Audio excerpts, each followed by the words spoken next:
Je suis Myriam Rass, psychologue en EAJE et directrice de l'association Picler-Loxy-France, qui est un centre de formation, de documentation et de réflexion pour les professionnels petite enfance, qui s'inspire de travaux d'une pédiatre hongroise, Amy Picler, qui mettait en évidence les compétences de l'enfant à prendre une part active à son développement et qui engageait les professionnels à être très attentifs à ce que l'enfant pouvait exprimer à travers son corps, mais aussi à travers ses émotions. Alors sur les émotions qui étaient la thématique d'aujourd'hui, les jeunes enfants peuvent être très vite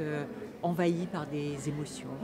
qui les débordent, qui les submergent. Les professionnels qui reçoivent ces émotions peuvent être aussi très démunis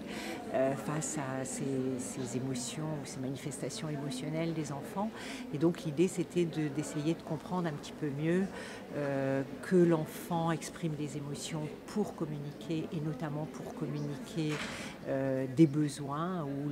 des degrés de satisfaction de ces besoins qui sont plus ou moins importants. Et donc il s'agit pour les adultes de pouvoir décoder ce que l'enfant exprime et manifeste à travers ses émotions, d'essayer de donner du sens à ce que l'enfant exprime pour essayer, en empathie avec lui, de comprendre ce qu'il nous dit et ce qu'il exprime. Et on pourrait dire que mieux on connaît un enfant, plus on passe de temps avec lui, mieux on saura décoder ces signaux de communication non verbaux et émotionnels. Et après, toute l'attitude de l'adulte va être de comment on peut répondre à un enfant, non pas en empêchant son comportement, même s'il y en a qui ne sont pas acceptables, mais pas seulement en empêchant son comportement, mais plutôt en lui permettant d'exprimer sous une autre forme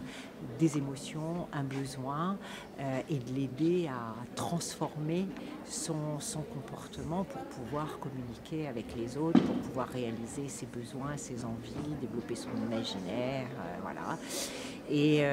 j'espère en très peu de temps avoir donné quelques pistes voilà, aux professionnels, notamment dans l'importance aussi d'avoir des temps d'échange et de partage pour les professionnels de la petite enfance, pour pouvoir eux-mêmes avoir des espaces pour exprimer leurs propres émotions et pour pouvoir penser ensemble, réfléchir ensemble en équipe et accompagner au mieux ces jeunes enfants et leurs familles.